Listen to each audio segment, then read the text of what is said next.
invited me to come hang out. Okay, I was going to say, if Chris Mulcahy asked me to come go with, because they're going to take out his son, JT, it would be sledding across the board. Yeah. If I was going out with like you, maybe a snowball fight. Not because it's you, but because we, I think, could get out some of like our frustration, you know, with some snowballs. Like maybe not at each other, but just in general. Your forecast was wrong. Boom. Yeah, there you go. But you know, yeah, if I went out with like my niece and nephew, it would for sure be sledding. It's so fun, and we've been talking, you know, about the station about what's it going to be like. What's the snow type going to be like? It's a dry snow, and so dry snow is really good for sledding. It's not super great for snowballs and snowmen and snow forts and those kind of things. A lot of it will just kind of fall apart. So if you're out and about tomorrow, the choice is probably going to be sledding. But by Sunday, once that sun comes out, I tend to start to think that will get some partial melting, and you'll actually be able to make snowballs a bit better. You'll be able to make snowmen and snow forts or whatever you want to do a little better once that sun's out, but not so much on Saturday. Yeah, Saturday is going to be too cold, probably not sunny enough. I was also going to say, you know, if you just have a little bit of, you know, rub it together to make your snowballs. Yeah, you could do that. It's true. That'll make them packable but still powdery. Mm-hmm. One of the things that Brad and I talked about... You know, you're talking about the snow ratio here. Yeah. Well, so one of the things I did want to mention, Brad and I talked about this during the 4 o'clock. I did like a little weather toss to him about this. But just how rare this is, Tim, you know, to see this kind of powdery snow. So wet snow, which is essentially like an 8-to-1 snow to liquid ratio, which is essentially how much snow you would get if you had 1 inch of water. Normally wet snow is really heavy, so you get that more compaction. 10-to-1 ratio is what people like typically say. You know, back in the day, they said 10-to-1 is everybody. We realized that, you know, once we had better data, that was certainly not the case. But with Carolina powder, which is what Brad called it, which is why I called it that, you get more of like a 15-to-1 ratio. That normally means that things are super, super, super powdery, so they kind of stack on top of each other. So I also think people will be surprised, even if they've lived in the Carolinas for a while, as to how quickly this will stack up. Like because of the fact that maybe a lot of people are used to the 8-to-1 or the 10-to-1. It'll stack up. It'll also blow around, and it'll be a little difficult to measure.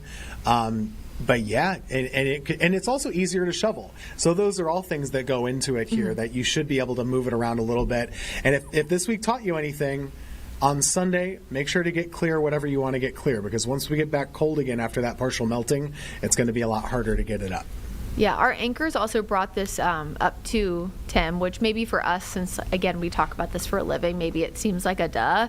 But they were talking about seeing people driving on Monday who still had, like, ice that they had scraped, you know, but they had left it, you know, in that bottom part where their windshield wipers are, and then it was blowing back and kind of hitting cars behind them. So kind of the same way where you get annoyed when like somebody does their windshield washer fluid right in front of you and you like can see it come back and hit your car. That obviously doesn't normally cause visibility issues. If you leave ice or snow on your car, think about how essentially that creates more hazards, because the people behind you, especially once you go faster on the interstate, are essentially getting that thrown back in their face. So they brought that up, which I thought was a good point. But what I actually forgot about myself when I left work on Sunday, Tim, was my roof. So I actually got back to my apartment complex, and right before I pulled in, like a sheet of ice went like behind, and I was thankful that nobody was behind me because I was in but I didn't even think about checking the roof, which I've literally never done. Because I've never had to. And so I thought that was an interesting reminder too.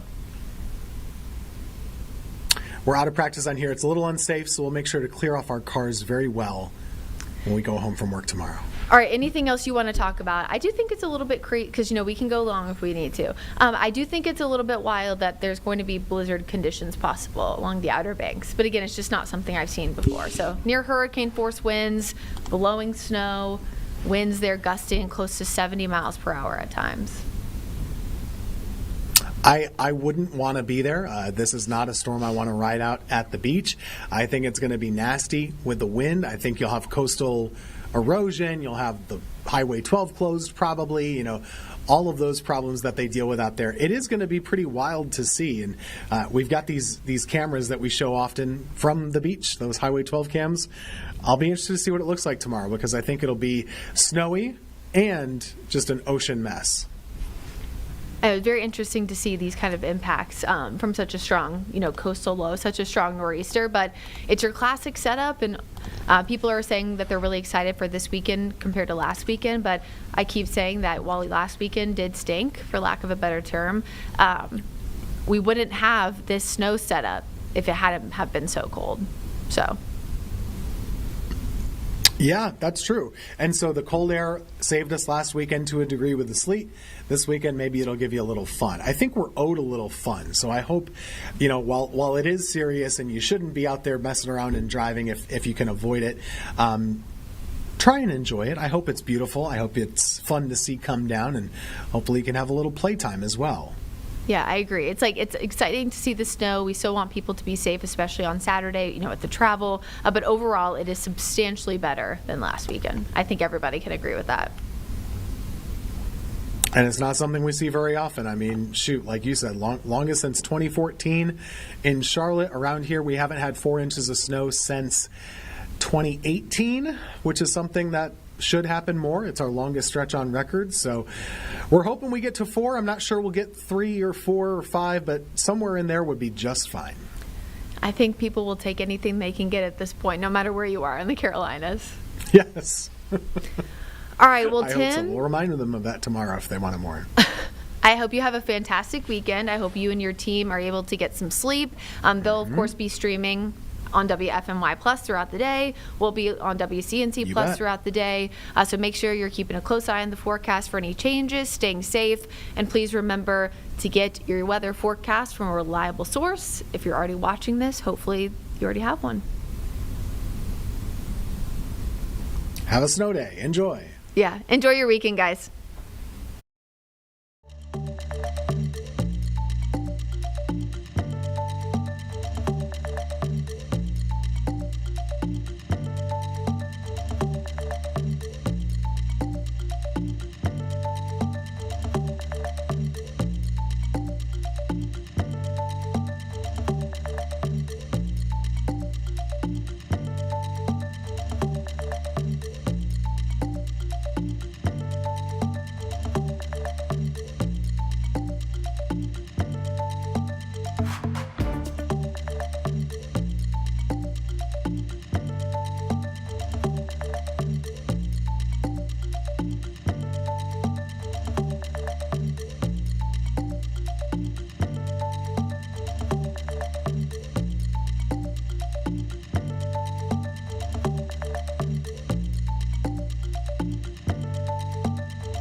Good evening. I'm Julie Kay here in the Live Impact Studio, just a couple minutes past 7 p.m. And of course, what everyone is waiting to hear about is still the winter weather we're expecting tomorrow. You just heard Brittany and Tim talking about it. We are anticipating snow, luckily much less impactful than what we saw last weekend, but that still means that our state crews and our local crews are preparing to make sure those roads are safe. So we're going to get to one of the press briefings.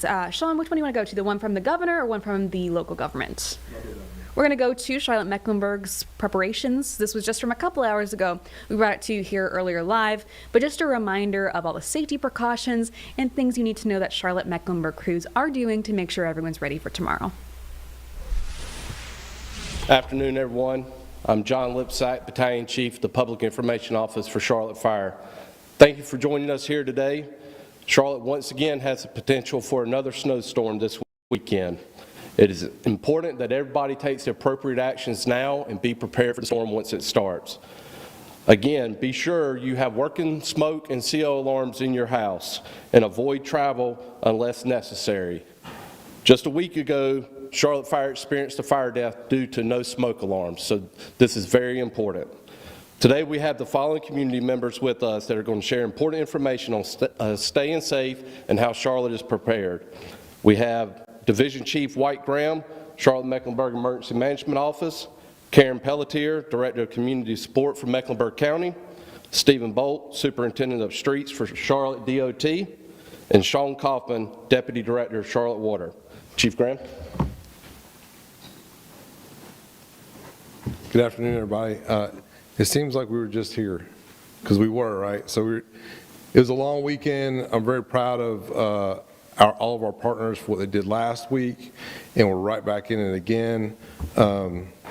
This is different. This is a different storm. So the last storm, we were very concerned with the ice accumulation across Mecklenburg County. This time, we're worried about snow, which is not our primary concern. Our primary concern is really going to be the cold temperatures coupled with the snow. That being said, our meteorologists, and we get lots of different opinions. Anywhere from 4 to 12 inches of snow is what is expected across Mecklenburg County. So it might not be bad where you are, but other areas of the county may experience a very high snowfall. And the cold is going to extend through Monday afternoon, and then we'll start to see higher temperatures, daytime temperatures. But obviously, it comes with its own concerns. We were very prepared last weekend, and I could not be prouder of our partners that were here. Just as we did last weekend with a state of emergency will go into effect for Charlotte and Mecklenburg County beginning tonight at 5 o'clock. And what that really does for us is it enacts our countywide emergency operations plan, which is signed off by all 8 local governments in the county. And it expands our ability to take protective actions to support our residents here in Mecklenburg County. It will prohibit price gouging and allows for increased staffing for our public safety and essential employees. The Emergency Operations Center, the City and County Emergency Operations Center, will be open tomorrow for the duration of the snowfall, and then all of our partners will communicate throughout the weekend to ensure we have the resources necessary to deal with the cold weather. And we're going to talk about some of the concerns with the cold weather with Charlotte Water in the county. Mecklenburg County has enacted their extreme cold plan, put it into effect. And so shelters are open to support residents who need a warm place to stay. Karen Pelletier will speak about that in just a minute. 311, and as you guys know, we have 911, we have 311. 911, always remember those are for property or anything with taking care of our folks. So if you have a major emergency, you call 911. If you have regular things, you call 311. 311 specifically for frozen pipes, down trees, and questions about city and county services, and life-threatening emergencies for 911. We encourage everybody, as we always say, we talk about making a plan, and making a plan is important not only for you personally, but ensuring that your friends and loved ones also have a plan. And if you lose contact with loved ones, you want to plan to get that contact back.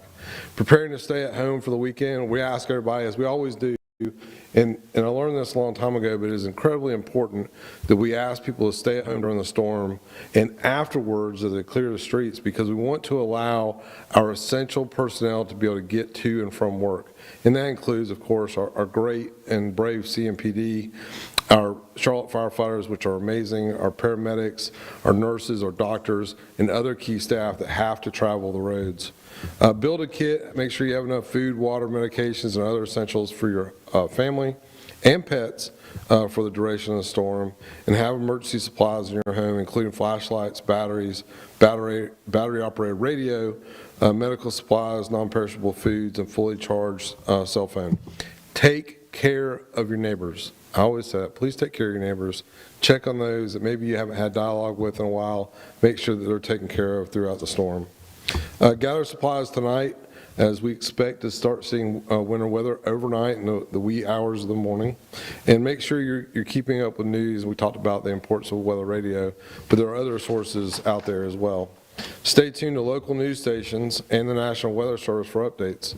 Subscribe, as we always tell everybody, and I always make sure this is in here, to Charlotte Alerts at charlottemacalerts.com to receive valuable information from emergency management and the National Weather Service. It's a great way to get weather updates. Monitor Charlotte Mecklenburg Emergency Management on Facebook, Twitter, and Instagram. And during the winter weather, this is really important. So carbon monoxide, you can't see it, taste it, smell it, and so it is a killer. And we want to make sure that if you're using chainsaws or generators, you know exactly how to do that you've been trained to do it.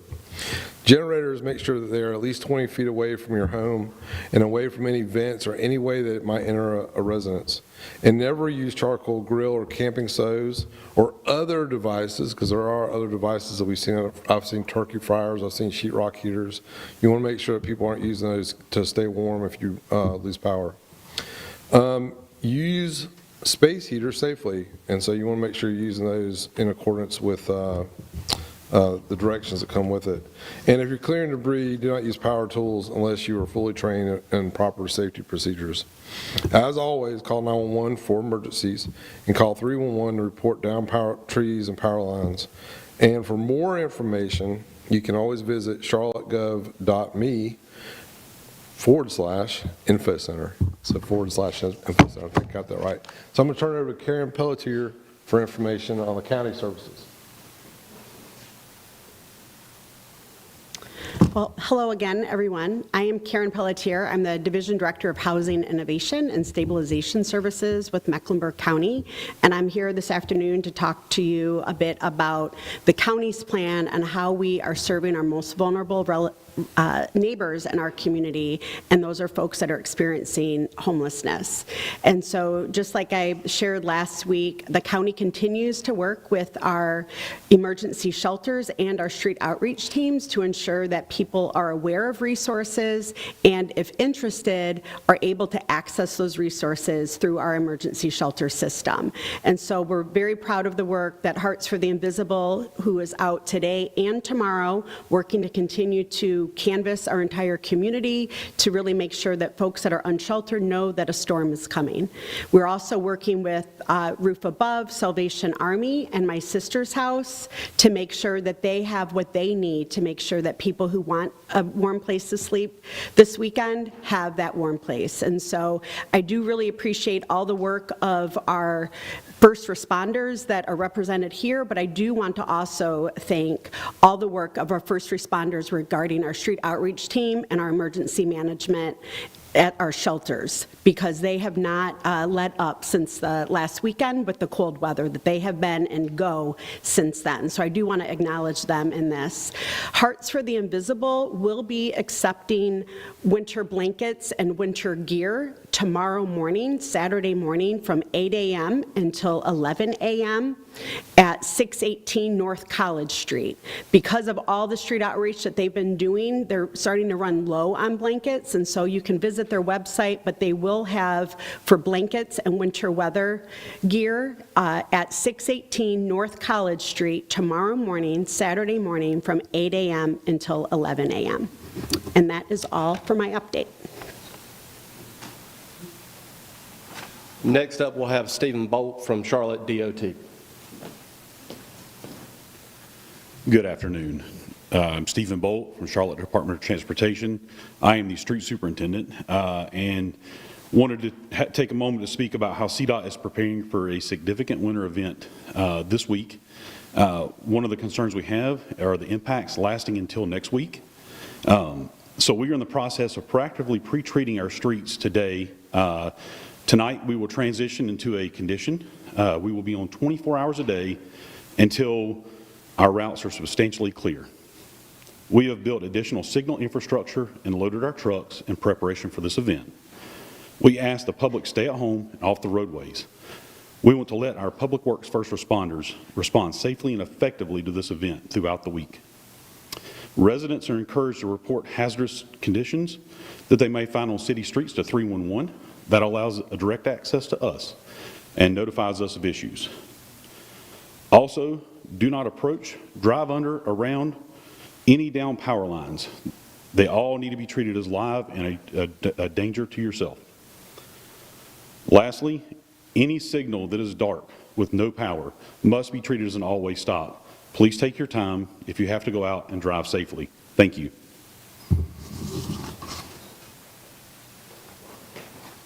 Next up, we'll have Sean Kaufman, Charlotte Water.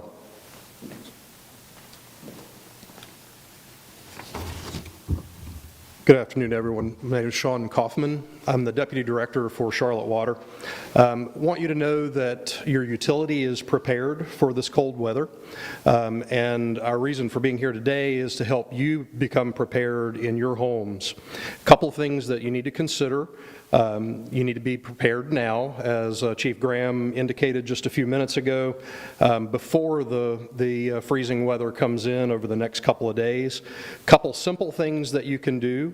You can locate your emergency water cutoff valve so that if you do have a problem, you can immediately cut it off.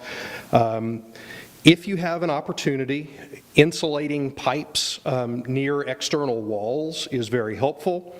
I also highly recommend that you keep your cold water either at kitchen or in a bathroom dripping, and open up cabinets to allow heat in for any pipes that may be exposed. You can seal openings to crawl space. That will actually help cold air or preclude cold air from impacting your pipes.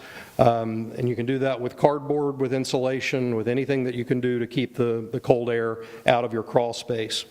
And then lastly, if your hot water heater happens to be in your garage, keep your garage door closed as much as you can, again, to preclude as much cold air as possible from impacting your pipes.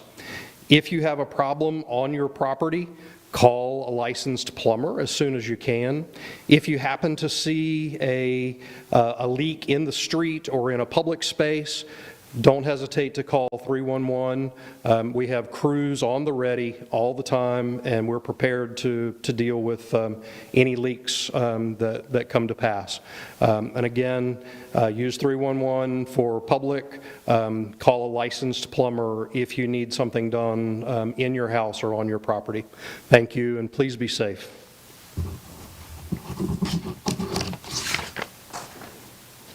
Thank you to all our speakers here today. We'll open the floor now for a few questions if anybody has any. Yeah, I guess this would be more for the deputy chief. We still see a lot of lingering ice on sidewalks, side streets, things of that nature. People might be excited to go out and play in the snow, but what is your word of caution to them with some of that ice still maybe lingering under the pretty stuff that's at our way, if you will? But it's dangerous. I fell on it a couple times in the last couple days. So yeah, we do have ice out there. You need to be aware of that. Know where your kids are and know what they're doing. And for the older residents in Mecklenburg County, please help them. So to answer your question, ice, we're in the South. So we're not used to all these events, multiple events as they roll out. But we're doing everything we can to get that, get those up. A lot of property management have probably learned over the last week they need to look at their contracts for snow removal and ice removal, but it is out there and we need to be aware of it.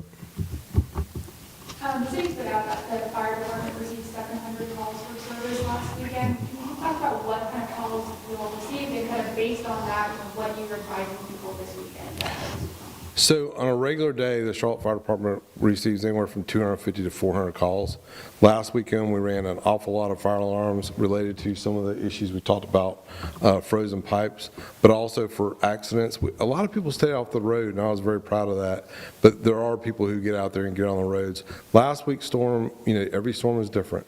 And so if you remember last week, we had an additional, I don't want to call it second round, but a heavier batch came through, and there was a jackknife tractor trailer on 85 in Gaston County that created a lot of, not chaos, but it was troubling for I-85.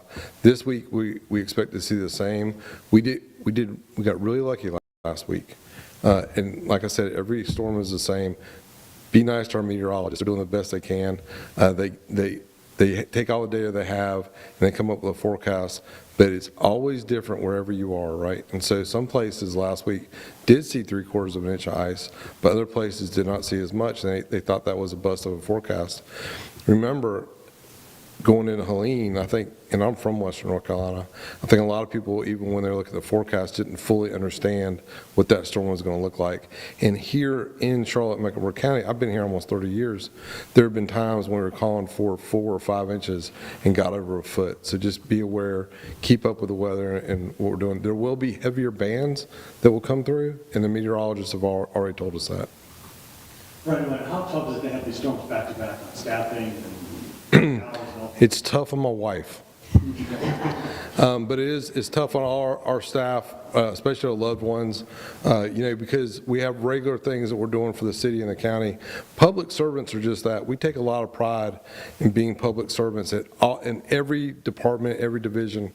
We love what we do. It's very rare when you run into a public servant that does not absolutely love taking care of our public. So we're good. Hopefully we won't have a storm next week. That would be great. And we'll roll through and get ready, because now we're going to get ready in the spring and have to deal with severe weather there too.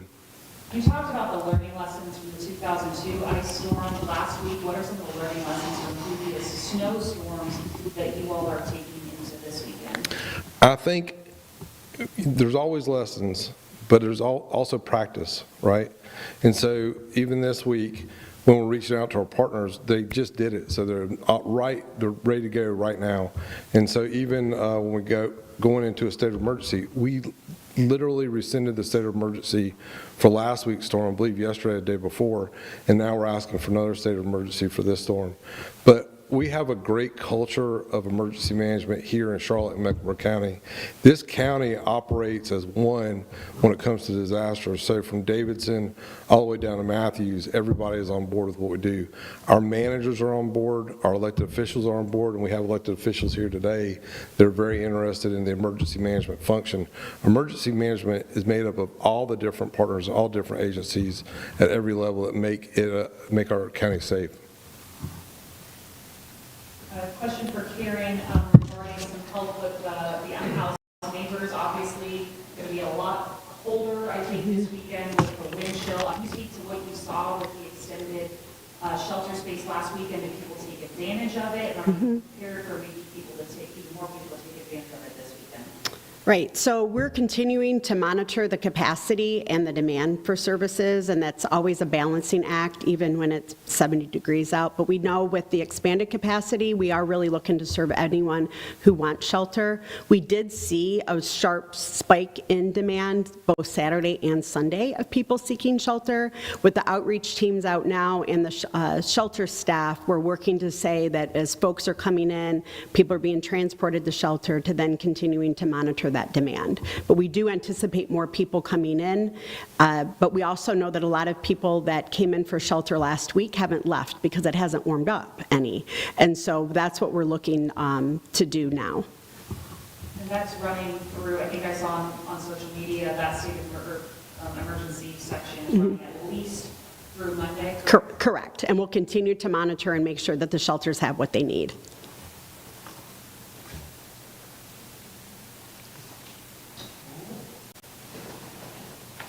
Well, that will conclude today's events. Remember, work and seal alarms, work and smoke alarms during this time, 311 for non-emergencies, 911 for emergencies. Let these individuals work, let them get home safely to their families. Enjoy the snow, but be safe and be mindful when you're out there. Thank you.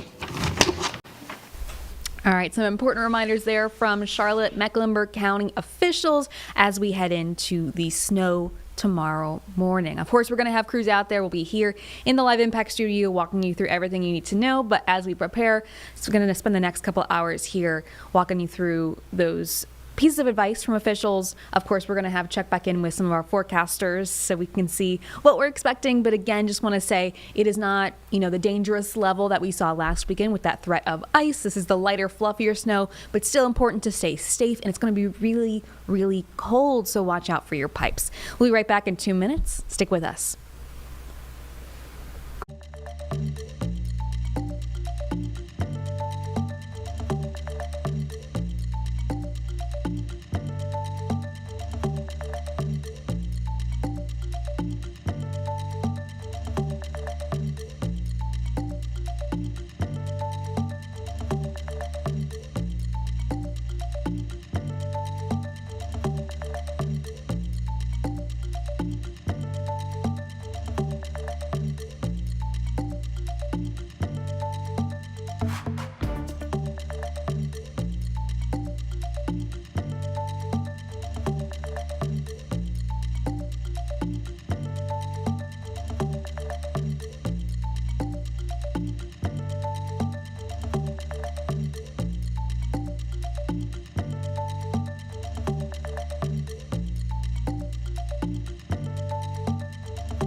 Welcome back to Live Impact News. Just a few minutes short of 7:30 this Friday evening. Of course, we're talking about snow all day, as we have been all week, really, here as we look forward to tomorrow, looking at that light, fluffy snow that's going to be fun to go out in.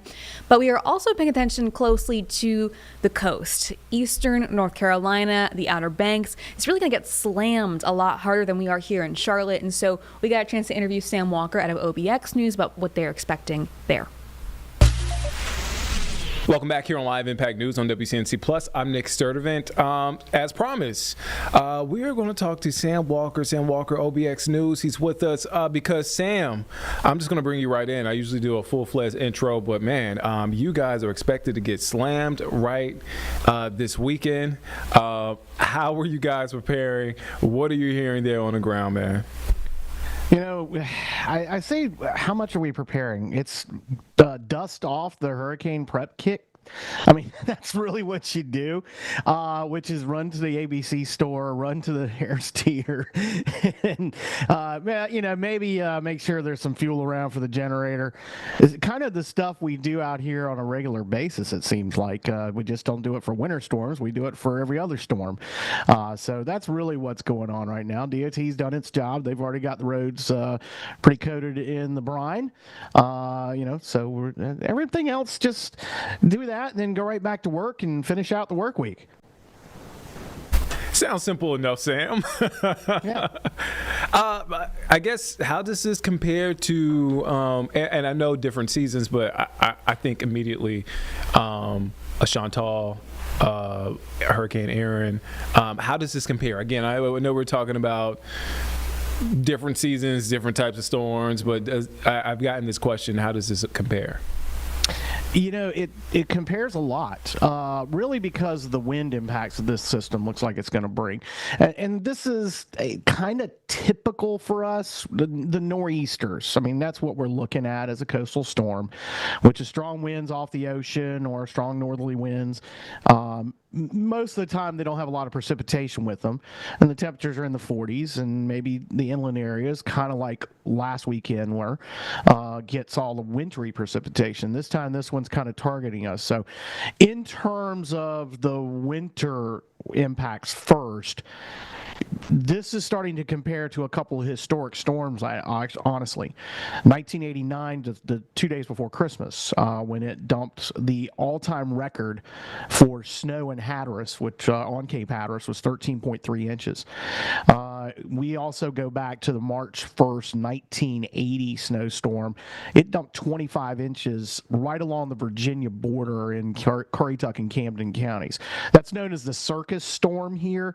Ringling Brothers was at the Norfolk Scope that week, and there was the audience that went on March 1st got stuck and had to spend the night in the arena there in downtown Norfolk. So everybody calls that the Circus Storm out here.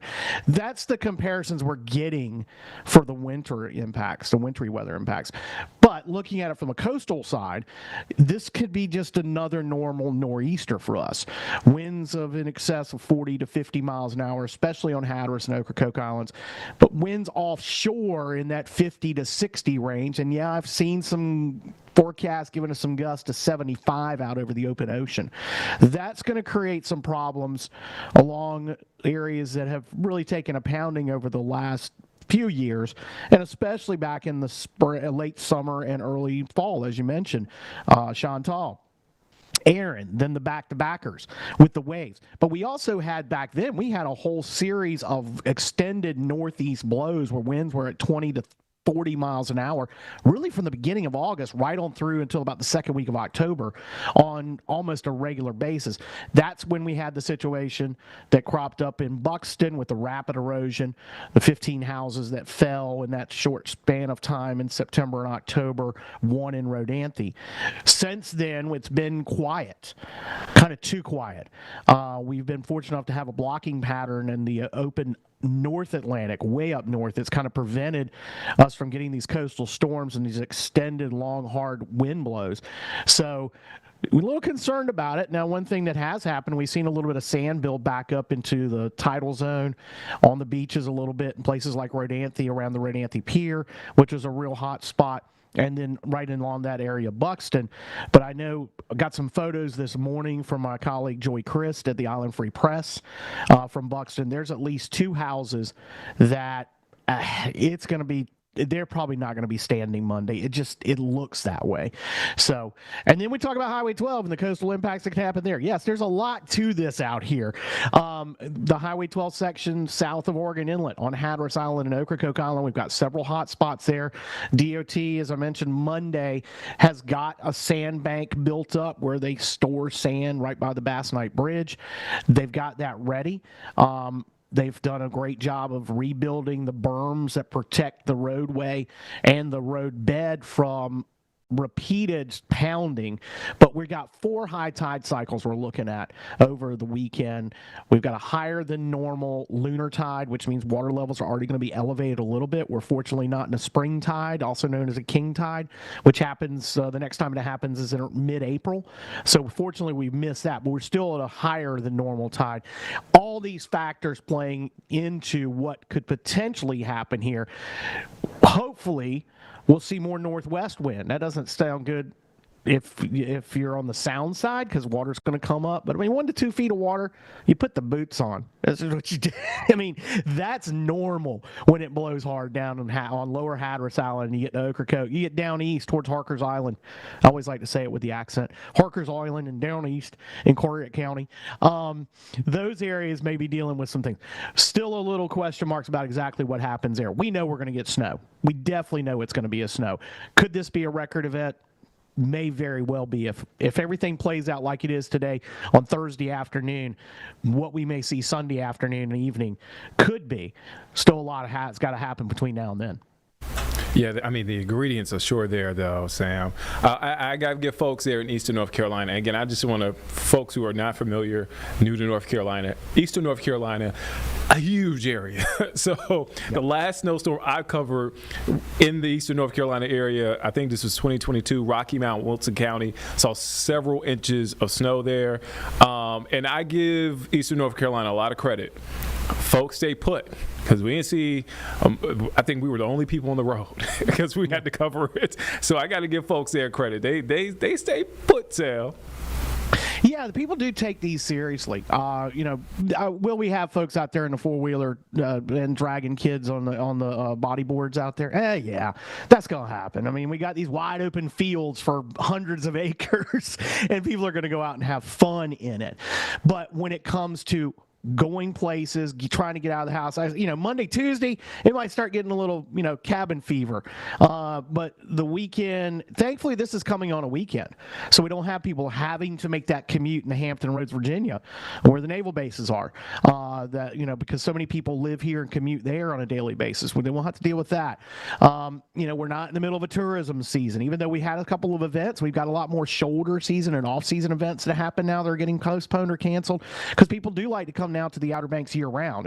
We're not shut everything down Labor Day. We're a year round destination now. So there's that impacts, but you're right.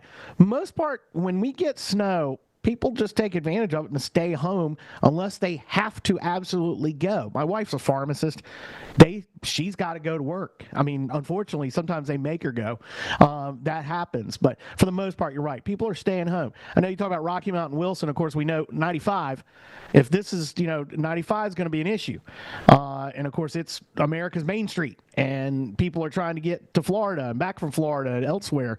That's going to be a problem if we get the snow amounts that we're looking at inland along the I-95 corridor, as opposed to what we're dealing with out here, because the traffic's down. That's a good thing. But still, people do like to stay home when we get snow.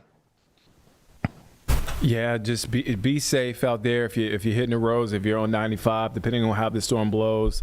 Sam, you stay safe, my friend. I am going to try to stay inside and get as much video from people that want to have the guts to go out to Jockey's Ridge or Wright Memorial or stand on the beach and get it. But I got a feeling I'm probably going to be out in the middle of this stuff at some point because, hey, we want to tell the story, right? So, I mean, we want to give everybody the story. So they stay inside. Yeah. We do be the silly ones and go out there and, chase down the Jim Cantoris of the world. That's the nature of the job, my friend. Again, stay safe. Thank you, as always, for your insight, perspective. We'll talk to you soon. Sounds good, Nick. Thanks. Yeah, we will be watching the Outer Banks in particular closely as we track the snow moving in tomorrow morning. Taking another quick break, we'll be back here in 2 minutes at 7:38.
Welcome back to Live Impact News. We're going to switch gears for a little bit here and get to something that we brought you last night.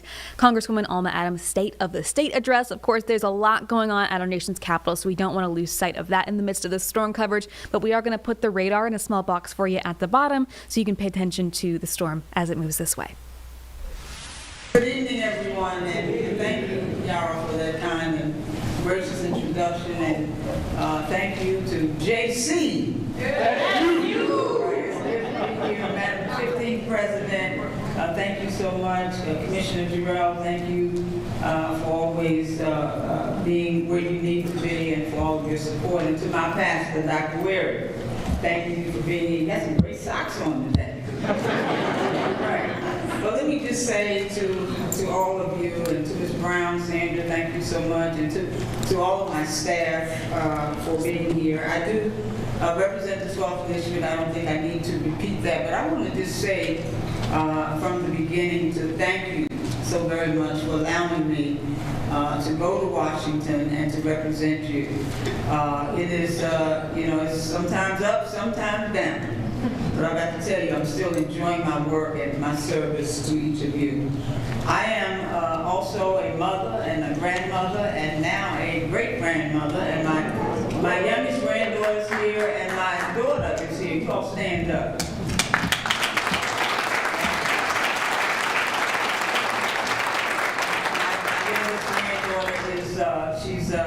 She's an Aggie. She's in North Carolina. And my oldest granddaughter is now in Livingstone. I believe in HBCUs. I am HBCU strong and not apologetic for that at all. But let me just bring you greetings, first of all, from the United States Congress, from our Speaker, our leader, Hakeem Jeffries, 62 members of the Congressional Black Caucus, known as the conscience of the Congress, from the bipartisan HBCU caucus, from the Black Maternal Health Caucus, and all of the members of the House. And for those of you who have attended this event before, welcome back. To all of the new faces, whether you're a long-time constituent who's new to this event, or one of the many individuals and residents of Charlotte, welcome to you. Last year was an incredibly challenging year for our district, for our state, and for our country.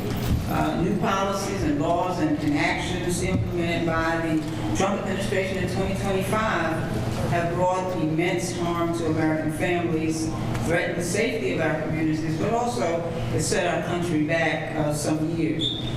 When our president ran for president in 2024, we were promised low prices, low costs, bring down inflation on day one. And of course, none of that has happened, not much of that has happened. And we've also seen a dismantling of the very institutions and safety nets that not only we depend on here in Charlotte and in this 12th district, but throughout this country. But since taking that office, let me just give you some data. We've lost 317,000 federal employees, whether through retirement or forced resignations or mass layoffs that were spearheaded by Elon Musk and his department that they call DOGE. And so in terms of really trying to get to efficiency, those reductions and firings and all the things that have happened there have made our government anything but efficient. The Department of Education staffing was cut in half as the administration continues a lot of the efforts to dismantle that department. And I'm hoping that we'll be able to make some corrections. There's no way in the world that we should be existing and operating without a Department of Education. Well, that also includes, in terms of the cuttings, the number of lawyers from the Civil Rights Division who really dedicated to investigating discrimination complaints in our schools. And so at the start of this year, that department had a backlog of more than 25,000 cases. That was at the beginning. It started with that. And so with all of the reductions now cut in half, a lot of those cases will never be heard. These are cases that create issues for students of color, LGBT students, female students, students with disabilities as well. And so I am, as you've heard, a former professor. I loved education. I still do love teaching. And people ask me now, do you miss teaching? And I said, well, I miss my students, but, they have a way of reaching out with all the technology. But I don't miss teaching because I have an opportunity to teach each and every day, walking the halls of Congress, because we don't always know what we don't know. So I'm still teaching. But I do stand proudly, shoulder to shoulder, with the Charlotte Mecklenburg schools as they deliver real results for our students. I'm in close contact with our chair and other members, and this year, CMS outperformed North Carolina in overall grade level proficiency. Nearly 90% of our students here at CMS met or exceeded academic growth, and I just think that that's the highest number, the percentage that in the district's history. So I think we need to give it up for CMS.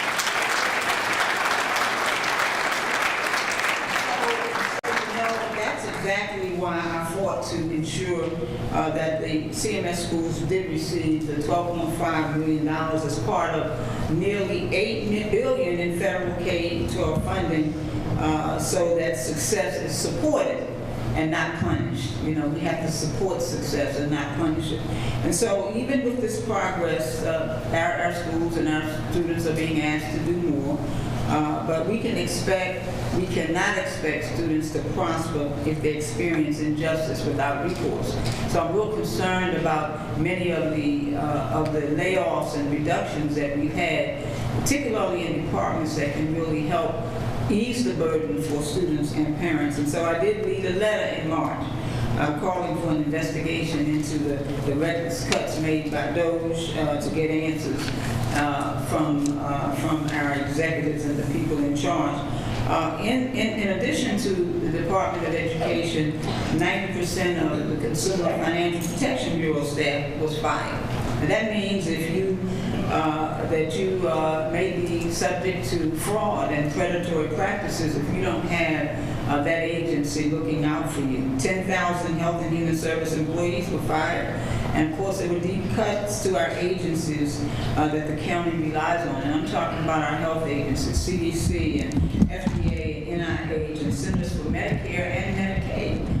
And so thousands more agencies throughout this federal government were touched and are still seeing the impact of those cutbacks. So many of these employees, I just want to remind you, they were lifelong civil servants, dedicated their lives to serving the American people. And so many things have happened that shouldn't have happened. So many things have happened to people that shouldn't have happened. But I don't want to talk a lot about Elon Musk, but he's not elected. He was a private citizen, and he was granted access to a lot of your personal information. We are trying to get to the bottom of that to see, first of all, where did it go? Who has it? You don't give your social security number to people and all those kinds of things, but it appears that there's information out there, and we are really concerned about what is happening to it. I think that was unacceptable, but the people making these decisions, I believe, as all people, including myself, we need to be accountable to the American people, not to private business enterprise. And so on top of those reckless cuts in the federal government, I'm going to get to some good stuff in a minute. But on top of those, I'm just trying to give you an update. But on top of the reckless cuts to the federal government, Charlotte Mecklenburg residents have also had to navigate this Trump administration's reckless trade war last year. Now, tariffs were indiscriminate based on everybody, on long-standing U.S. allies, on neighboring nations, on trade partners, on NATO members, and even on an inhabited island near Antarctica. And so let me just be clear about tariffs. It's a tax placed on consumers, placed on the American people, on businesses and countries, and they're passing those costs on to each of us. It's one of the biggest reasons why so many people are struggling to make ends meet. Nearly half of Americans are forced to tap into their savings, if you have any. They had to do that last year to pay for routine expenses. Now, North Carolina farmers, now I sit on the Ag Committee, as you heard, and we have farmers in North Carolina. We have farmers in this 12th district, and our farmers are projecting to lose nearly $700 million in export losses.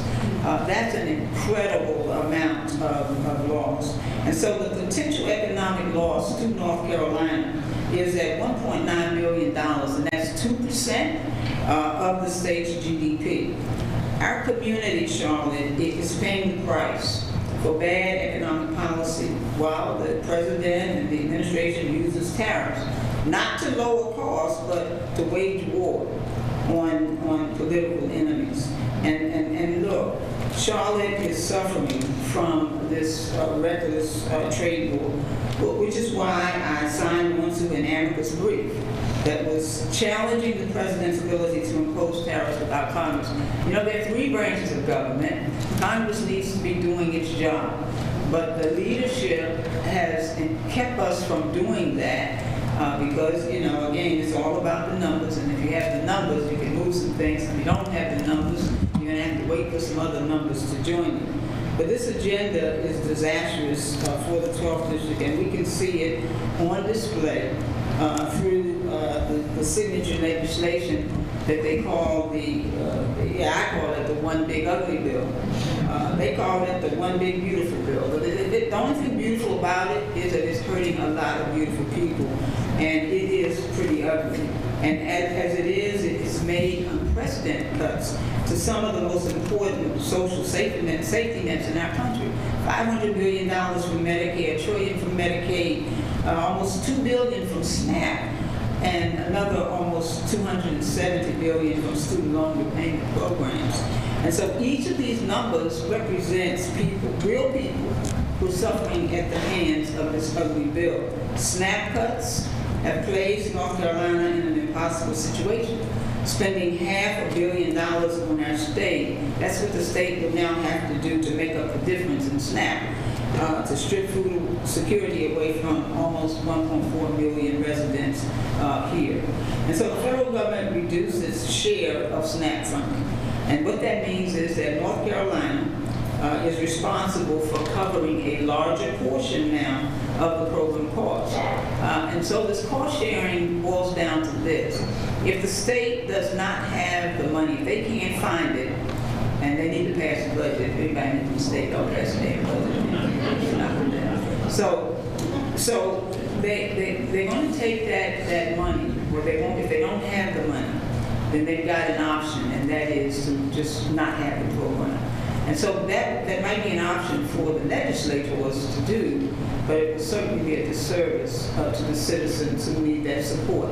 So having served in the North Carolina House, I can tell you, I know that crowd down there pretty good, but also know that it's going to be impossible for the state to take on these responsibilities. And so they're going to have to contribute more, or they're going to have to disband the program altogether. When we look at the nearly 138,000 residents who receive SNAP in Mecklenburg County, without this additional state funding, the tens and thousands of families in our community could see their benefits eliminated altogether, putting food security at greater risk. And so changes to the student loan repayment plans, including eliminating the SAVE plan, they're causing the student loan payments to be impacted by more than 238,000 North Carolinians, which will double and in some cases triple. And so in our state, 1 in 4 residents receive health insurance through Medicaid. But the cuts that are threatening the health care now of almost 700,000 North Carolinians, to be precise, 663,000. And let me be clear, it doesn't matter if you don't receive health care from Medicaid or Medicare, your costs are going to increase. And costs are going to increase for everyone. And even people who have not taken advantage of ACA, your costs are going to increase. And this is why we're working hard to try to bring this thing back around so that we can make good on the promises that we made to people. So when people are uninsured, when they're underinsured, emergency rooms become their doctor. I grew up with that. I didn't have health insurance. I had a sister 2 years older than I who had sickle cell anemia. My mom did domestic work, and we had to get up 3 and 4 o'clock in the morning and go to the emergency room when she was in crisis. Why? Because we didn't have a doctor. I don't want to see that for anyone, which is why health is one of my 4 H's: housing, healthcare, higher education, and hunger.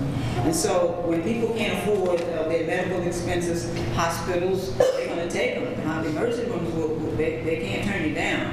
And so that means that the costs are going to be levied to other patients, or they're going to reduce the services that they offer. So already in our state, 5 hospitals, rural hospitals, are at risk of shutting down due to these costs. And like I said, there's nothing beautiful about this bill. I've worked hard to undo the harmful impacts on the state of North Carolina, and more specifically on the 12th district. I signed a bipartisan letter of support for the state's application for the Rural Health Transformation Program, and North Carolina was awarded $213 million. Now, I gotta tell you, at the federal level, millions, they're like little pennies, really. We speak in billions and trillions. So when some of the community agencies come and ask for $1 million, I say, that's pretty good, and we probably can do something about that. But when we retake Congress, and I'm expecting my colleagues as Democrats to do that, we're going to be championing bills that undo all of the all of the harmful impacts of this big ugly bill.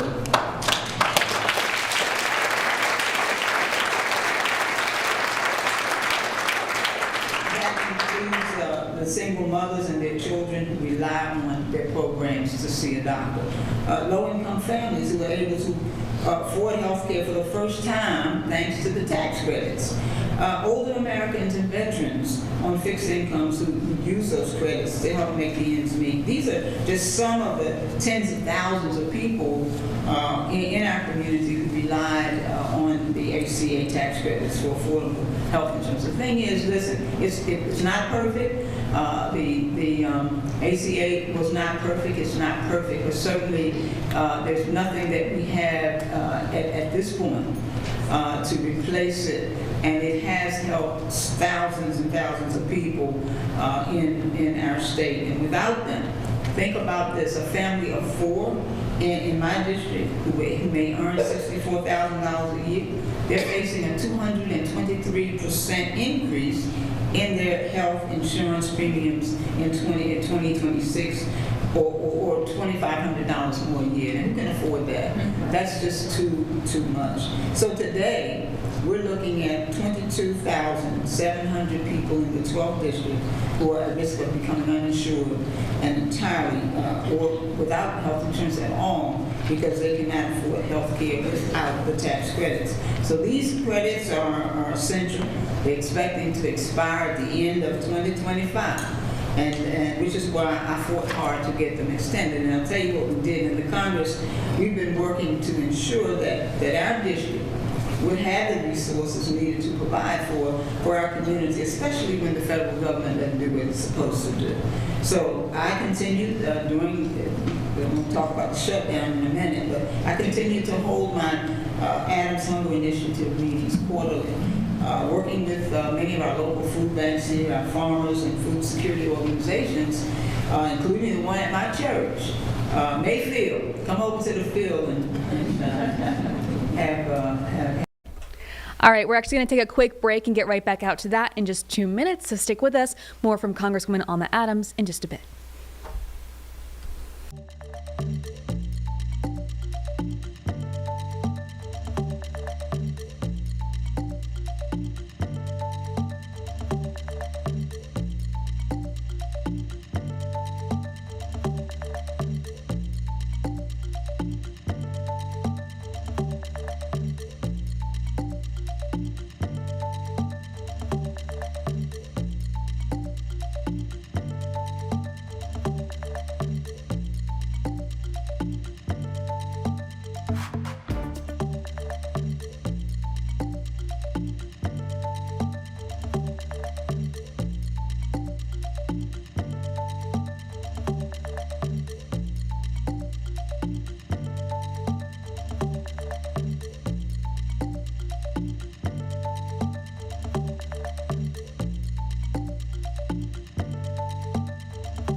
Welcome back to the Live Impact Studio. It's just about 8 o'clock on your Friday night. Of course, we are awaiting that winter weather, but we're taking a quick break because we don't want to lose sight of everything happening at our federal government and our state government as well. We're going to continue on with Congresswoman Alma Adams' State of the State address. That is from last night. So it was about an hour long, and we're about 30 minutes into it so far. We're going to have a little bit of weather in the corner, though, so you can follow along with that. And if we get any more updates on weather, we will get back out to you as soon as possible. So keep watching.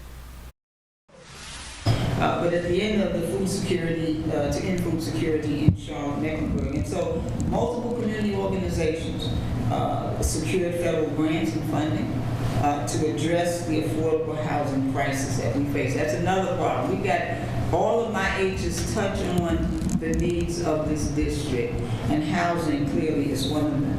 I am a continuing partner with our community health centers such as C.W. Williams, and to ensure that everyone in the 12th district will have access to high quality, affordable health care when they need it. So I continue to say what matters to you matters to me. Indeed it does. And that's why I'm going to fight in Washington to help you meet the needs here at home. But that includes a couple of other things. Continuing to advocate for the renewal of this Affordable Care Act and the enhanced tax credits. This was a life-saving program for so many people in the 12th district. 88,000 in this district, 880,000 in the state of North Carolina. So when we look at high-quality, accessible health care, that's a right. That's a right that should be afforded to each and every person. Unfortunately, House Speaker refused to bring the extension to the floor for a vote before the open enrollment period, and refused before it ended. You know, you probably got a lot of information from your insurance companies about that. But so they didn't meet us at the bargaining table to help address the ongoing healthcare crisis. So on October 1, rather than work across the aisle in good faith, my colleagues decided to shut down the government, and that would become the longest shutdown in U.S. history. So people are talking about another one. I'm not really sure where that's going, but I'll speak to that in a moment. But I don't take government shutdowns lightly. Let me just say that. But I refuse to vote for a bill that did not meet the health care needs of my constituents. So yeah, I was a part of not helping my colleagues to not do what they wanted to do. I continue to show up for work in Washington so that the House could pass a bipartisan bill. Right now, they gave us a printout of our votes and so forth. I have 100% voting record. So I have taken every vote. I've been there every time.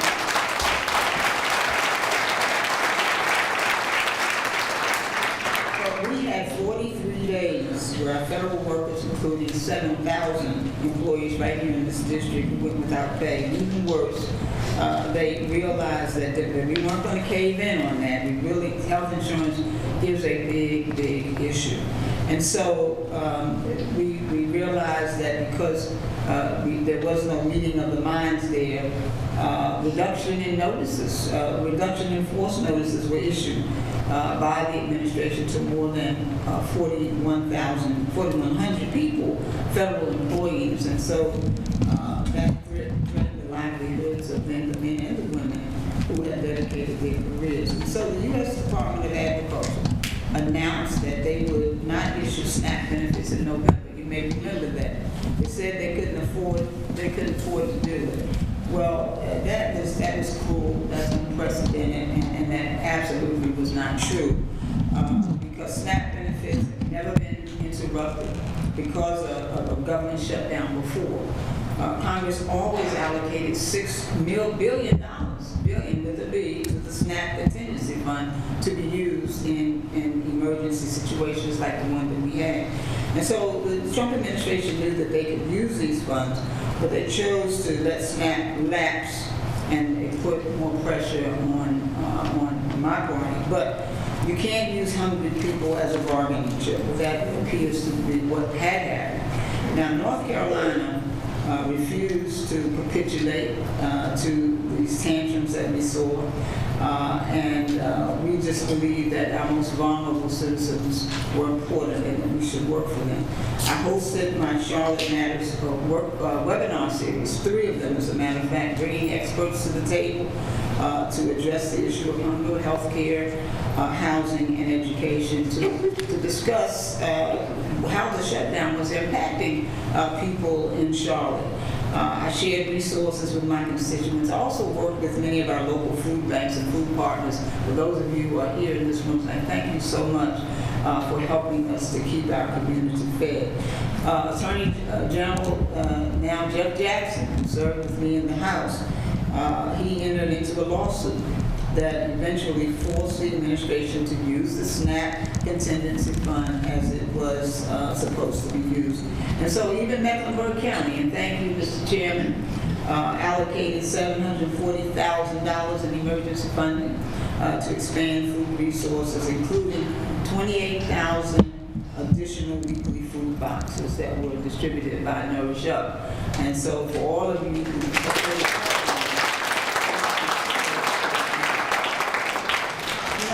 even in the most challenging times, Charlotte Mecklenburg has always been a community that takes care of one another.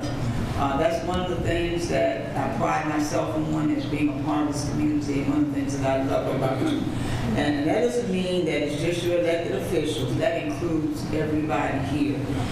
During Nourish Up Stuff the Truck emergency food drive, we collected 7,000 pounds of food from community members, and that meant that 7,000 meals for those who needed it.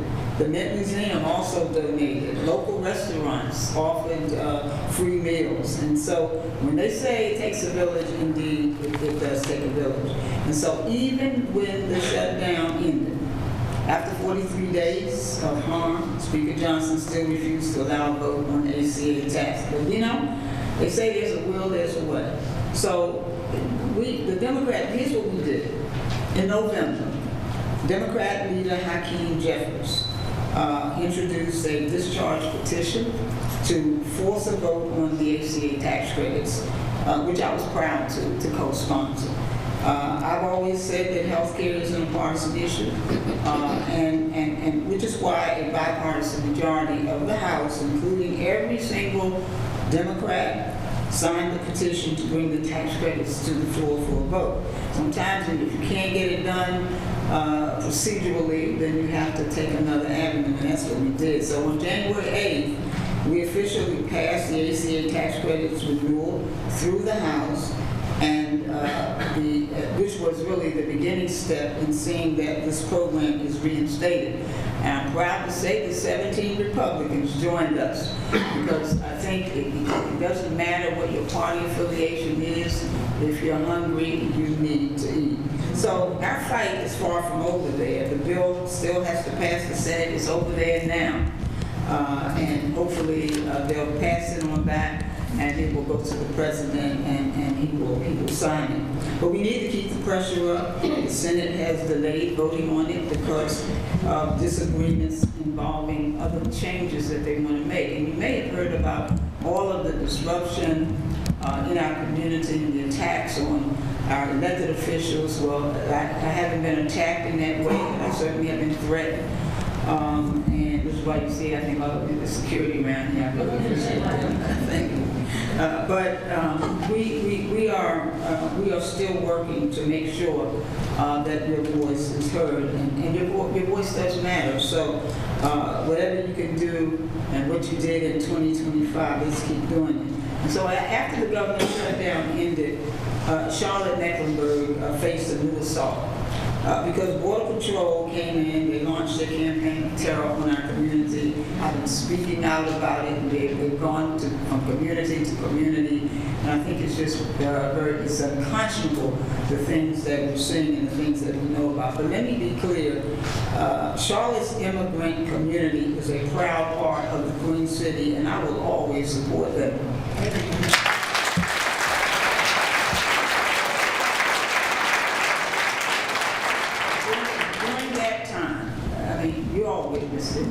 We saw masked men in unmarked cars without identification assault and arrest U.S. citizens, beat people up, arrest people for no reason. We witnessed racist profiling. We witnessed excessive use of force against our community, and we experienced the cruelty and the fear that spread throughout the city, which forced many of our businesses to shut their doors to protect their employees as well as their customers, to cause 21% of our CMS students in this school. I want to be clear, this wasn't done to keep our communities safe. Nothing safe about what was happening here in Charlotte. If it was, I think the Border Patrol folks would have coordinated with our local law enforcement, who are doing a good job. And they were instead kept in the dark. And so they sieged our city simply because, I'm just going to say this, I know we all know there's a Senate race that people are concerned about, and so North Carolina is being targeted for that too. But just keep that in your back pocket. But you can't do that by harassing and bullying and demoralizing our community. That just is not going to work. Listen, I believe in fair elections and a fair process. Because, our response to Border Patrol operation actually pulled the citizens together. Citizens packed churches for training, to empower themselves to respond to these folks. Parents band together to get their kids to school safely. CMS students across the country, across the county, participated in walkouts to protest the inhumane actions of, well, even kids know. They see what's going on as well. Business owners patrol the streets to protect their neighbors, and protests and rallies were held all across the city to show that Charlotte would not be bullied and not be intimidated. And so these actions simply prove to me that what we've always known about Charlotte. They used to say when I was in the State House, the big city of Mecklenburg, the great city of Mecklenburg. And I never knew what he was talking about until I got here 13 years ago. But what we did, we took action as a community. And so that's why I've taken action by demanding oversight of ICE, pressing answers from the agency on Operation Charlotte Web, that's what they called it. I voted no on the DHS funding bill which funds ICE. That bill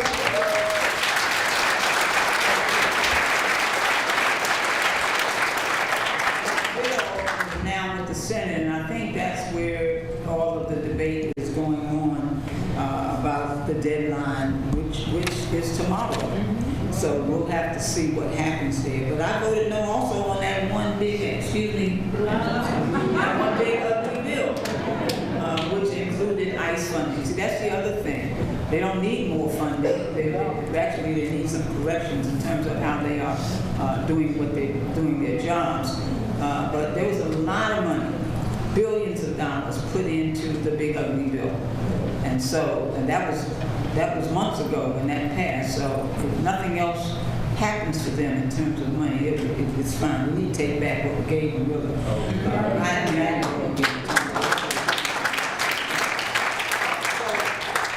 currently drafting legislation for reforms to immigration enforcement. We need to do that. Under the Department of Homeland Security, Christy Nome's tenure, major cities across the country have all been brutalized by the unconstitutional actions of the federal immigration agents. And so, including the senseless killings that we witnessed of Renee Nicole Good and Alex Predden in Minneapolis just a few weeks ago. I called for an independent investigation. And we don't need the people inside the hen house investigating the hens. So we need an outside agency to investigate that. Federal funding has only covered about, when we think about what has happened with the hurricane, with the funding, the hurricanes in the West. The funding that we have now has only been about 12%. And so that's the other thing that Christy Nome is holding up.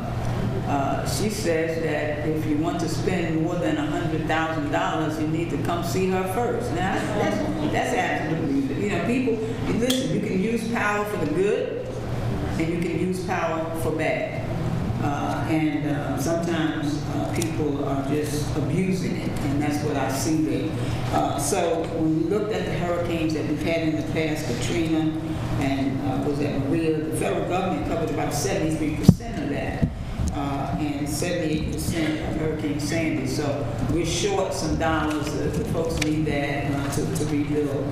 I've been working very closely with Governor Stein and the entire North Carolina delegation to put pressure on that agency to release the rest of the money.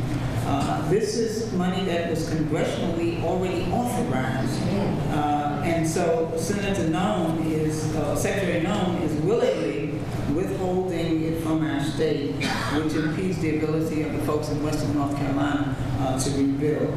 So her performance has just been poor. Her actions leading DHS and ICE, Border Patrol, and everything else she's done has violated federal law, oath of office, and the Constitution. And because of that, I have supported and signed on to the articles of impeachment against Secretary.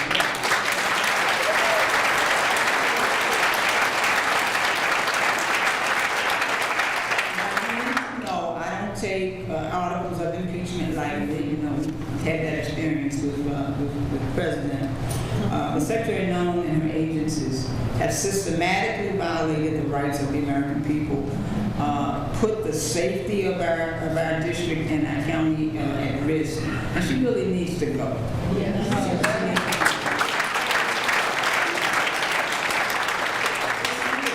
This year we face new challenges from the administration, some of which we have already seen come to light.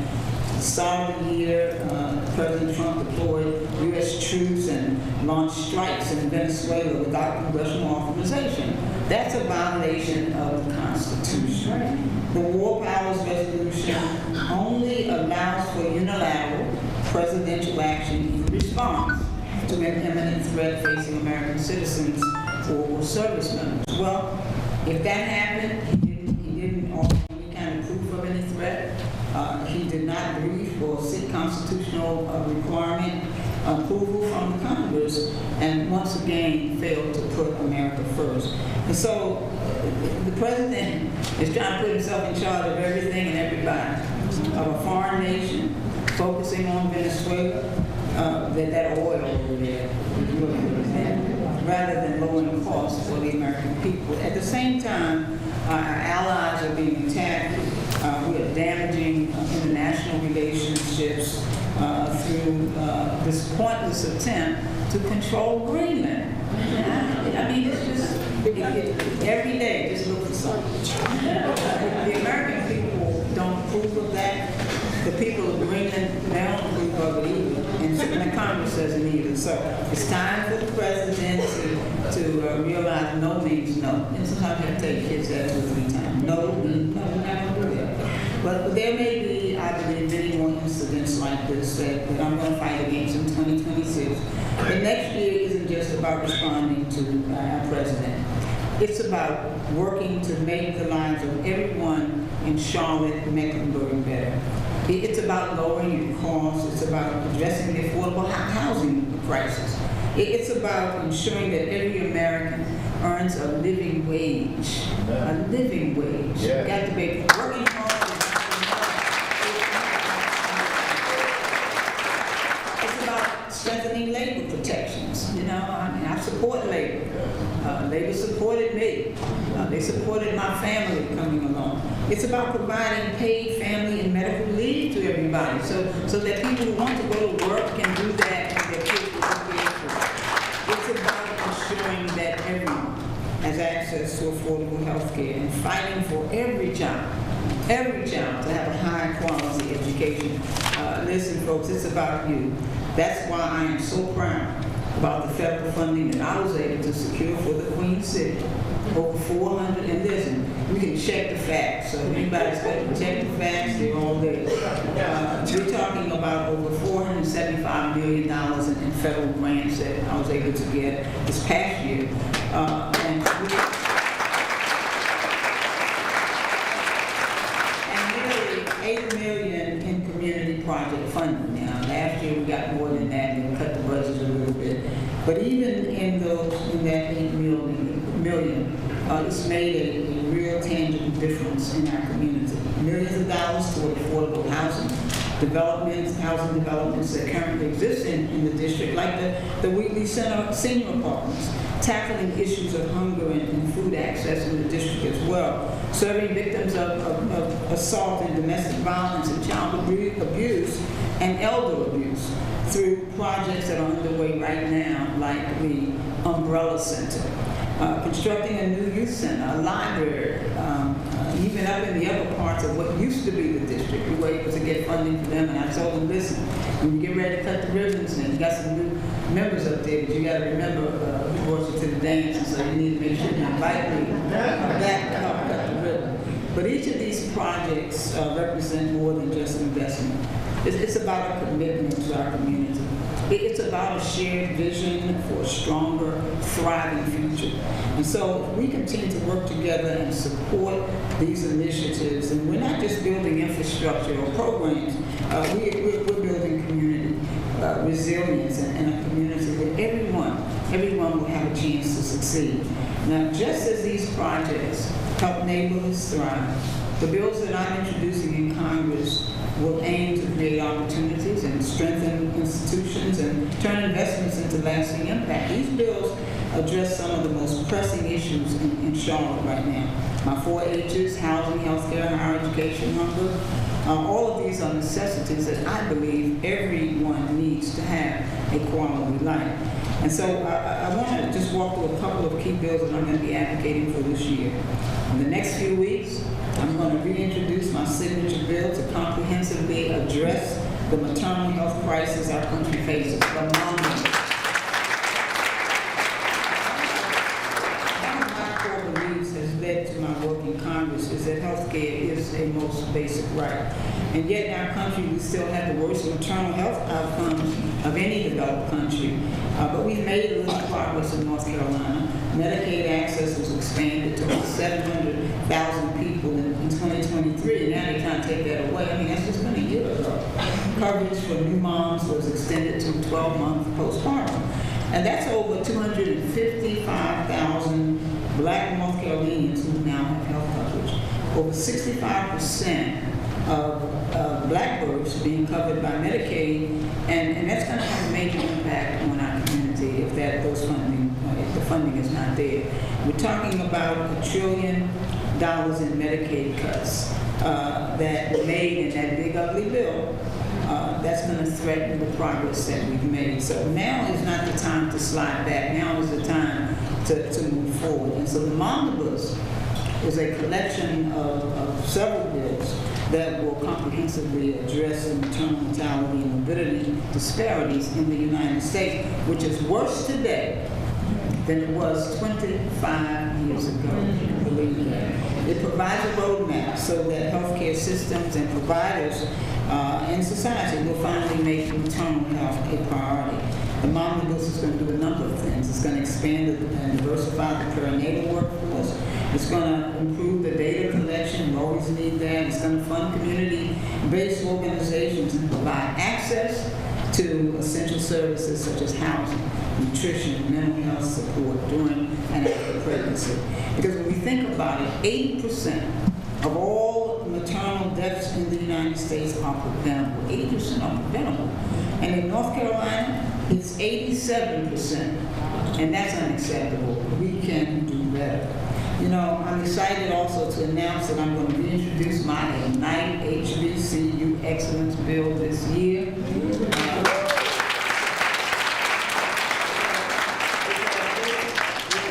Space here on a great HBCU campus, the only HBCU in this district, in Charlotte for that matter. But we want to make through that bill critical investments in our nation's historically Black colleges and universities, because our HBCUs have been the agents of equity and access and excellence in education, especially for students of color. Students over there. So in HBCUs, we know we only represent 3% of four-year colleges and universities, but yet we are producing 13% of all bachelor's degrees awarded to African Americans, 60% of the student bodies are generally first-generation students like I was. Half of African American attorneys, 50% of African American teachers, 70% of African American positions, and so forth. So we are certainly making the contributions, even with the little that we have and that we get. So leave a check here for JCSU tonight. I'm gonna leave one for you tonight.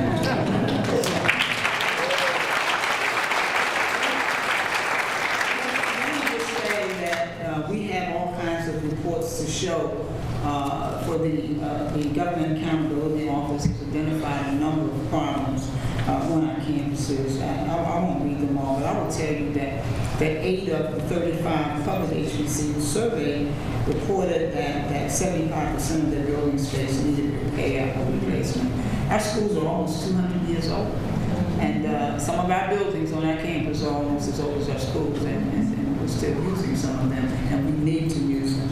At the public and private HBCUs, the average deferred maintenance backlog is somewhere around $67 million and $17 million for our private schools. So our institutions, as I said, are over almost 200 years old. The oldest one being Cheney in Pennsylvania. But that's what IGNITE is going to fix. That's what we're going to fix with IGNITE. IGNITE stands for Institutional Grants, New Infrastructure, Technology, and Education. And so we're going to keep that flame lit for IGNITE, because that will then create many opportunities for our schools and our students. I am just proud to be an HBCU graduate. I told my grandson, and he decided, well, maybe I don't want to be an Aggie. And I said, well, listen, Avery, and his mom said, Avery, as long as you go to an HBCU, now money will follow you.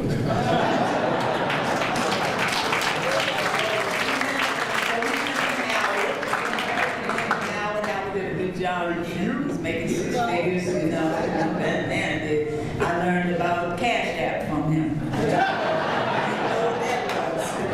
But anyway, we need to invest in our universities and the infrastructure on our campus, not just the physical infrastructure, but also the personnel infrastructure as well. Students should be HBCU proud, and we're going to invest in these campuses. In September, I reintroduced my landmark food security bill, which I call closing the meal gap. We've got to close that gap. We've got to add more money. $6 a day. SNAP, I don't know what they're fussing about. $6 a day? That's $2 a meal? I mean, really, what an insult that is. I don't even think you can go buy a burger for that. But nearly 12%. Nearly 12% of Mecklenburg households are food insecure. 146,000 people are food insecure here. 50,000 of those are kids who go to bed hungry every night. That should not be. And so, while many of these households are SNAP recipients, they don't get enough. That's not enough. $6 a day. And I just can't believe my colleagues. I sit on the Ag Committee, and I mean, it's awful to hear them say things like, you know, well, I did this and I did that. Well, we were able to do that. And nobody wants to be poor. We said we need to help people. Read your Bible. You know, there what, more than 4,000 references in the Bible. I think maybe I got that wrong, Pastor. No, you're right. But that speak to how you treat the poor. And so we need to be thinking about that.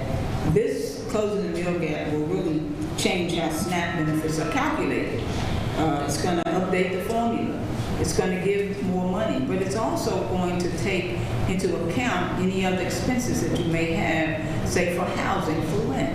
You know, because that's where a lot of your money goes, just to paying for the rent. So you're going to have more money to deal with medical expenses and so forth. So that's what we got to talk about. Hunger is a policy choice, and I'm choosing to provide for the people who need it the most in our country and in our community. No one should have to choose between feeding their families or seeing a doctor and making the rent. So I'm going to continue to fight to close that gap so that every person can have not only a good meal, but be able to feed their families.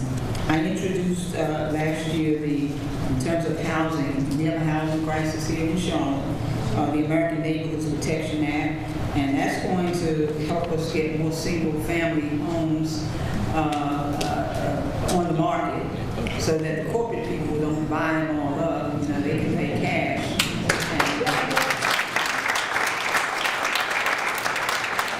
And so it's going to require that. If they have 75 properties, you're going to have to pay $10,000 each for every one you have every year.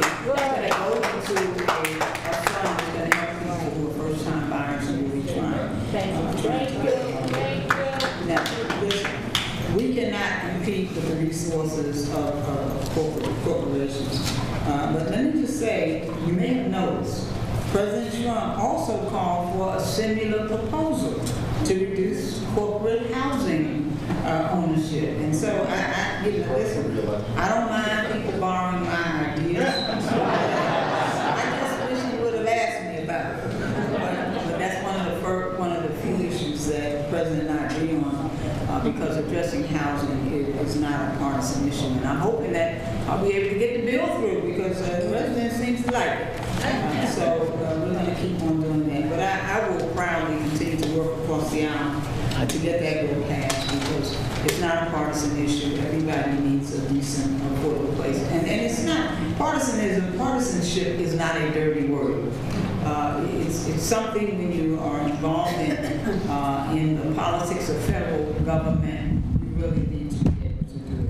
You know, that's why I'm fighting to ensure that all of my constituents earn a living wage. You know, if people could earn what they need, then some of the other things that we're talking about really could be eliminated. You know, I remember Dr. King, who said that what good is it having the right to eat at the lunch counter if you can't afford to buy that hamburger? So the minimum wage, and we continue to work on it. I worked on it as a member of the North Carolina House, and in 2006, we had one successful increase. And believe it or not, in 2006, the minimum wage in North Carolina was $5.50 an hour. That's absolutely horrible. $5.50. I tried to get a $20 increase on it. We were able to get $1, and that's all we've ever gotten in North Carolina in terms of an increase in minimum wage. So we need to get back to work. That is absolutely ridiculous. The federal government came along after that and increased the federal wage to $7.25. That's where it is right now. Even on $7.25, we can't survive. We've got to be better about that. So friends, listen, we have a lot of work still to do. I expect this administration will probably continue pushing the boundaries of our Constitution and our democracy, but we have to be ready to respond. So even as they may continue to weaponize Border Patrol and ICE against their citizens, and I hope the hell they don't bring me, you know what, back here. But even if we see the threatening and stripping of more support from our state, we can't play politics over people. We've got to help people, even those of us, and most especially those of us who've been elected to serve. We've got to be prepared peacefully, boldly, and brilliantly to stand up to hate, replace that with hope, reject cruelty, and embrace courage, place people over politics, and let's be the community that we've already shown we are, not to be derailed by those who they wish us harm. Dr. King once said that we must accept finite disappointment, but never lose infinite hope. And so it's been a difficult year for our district, more difficult than in any recent times. So what is the state of the district? Well, are we beaten? Are we broken? No. I say that the state of our district is resilient. Our community does not cow down or yield in the face of the cruelties that we've witnessed. We stand together, we take care of our neighbors. When SNAP funds ran out, we supported food banks. When those mask agents descended upon our city, and we've got some bills that take the doggone mask off,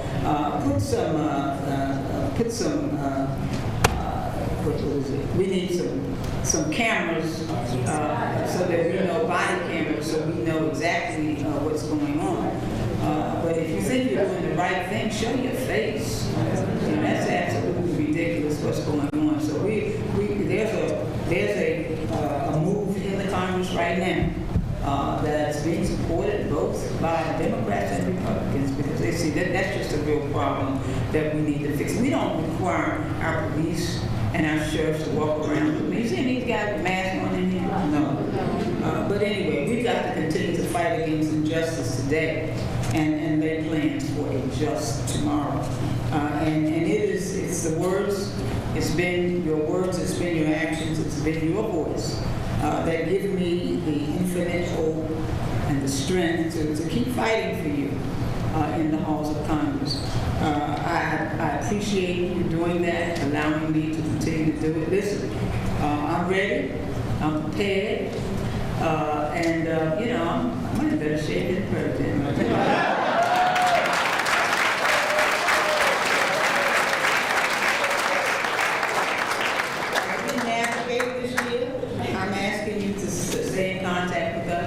I do want to hear from you about the legislation that I vote on and the legislation you think I should be voting on. So reach out to my office if you have clarifying questions or concerns. And if you live in the 12th district, my office is always open to you. If you want to visit D.C., if you want to go to the White House, there's not a lot of construction up there. But if you want to tour the Capitol, the White House, or if you need help with the federal agency, my staff can help you, and I'm going to introduce them in a minute. But also be sure to sign up for the Adams Alert that will keep you up to date on what I'm doing in Capitol Hill. And also my website, adams.house.gov. A very special thank you tonight to my staff and to all of the collaborators, to my partners here at JCSU, and to the wonderful staff here, by the way, for their assistance tonight. And don't leave without that check. I think I do have a check with me. It's been an honor and certainly a privilege to represent you in Congress. And let me say again, what matters to you indeed does matter to me. I hope everybody remembers that there's an election coming up. I'm not going to be campaigning, but there is an election on March 3rd. There's a primary. And so goes Charlotte, so goes North Carolina. We can make a difference, not only for our state, but for our nation. But somebody's going to make a decision for and about you most times without you. You got one or two things you can do. You can do what I do and mark your rail, and you can run for office and work from the inside out. But you need to be able to make sure that you hold the people who are elected to serve you, hold us accountable. That's important. You've been listening into Congresswoman Alma Adams' State of the Area address. She was discussing all things Mecklenburg County and especially how that impacts her decisions at the federal government level. We're going to take another quick break and get back to winter weather preps in just about 2 minutes.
Welcome back to Live Impact News. Julie Kay here. We are just 20 minutes away from 9 o'clock. That's when we're done here. Then we're going to spend it talking about winter weather. Of course, that's what's on everyone's mind as we're expecting snow in the Charlotte area. We're hearing 4 to 7 inches. And then we're also paying attention to the coast, of course, who's going to get walloped even more than we are here. Now, luckily, it's not looking like that ice that we were worried about last weekend. This is much more drivable conditions, but we still want to be very careful, give crews the space to work. Here's Governor Josh Stein with the latest on their preps at the state level.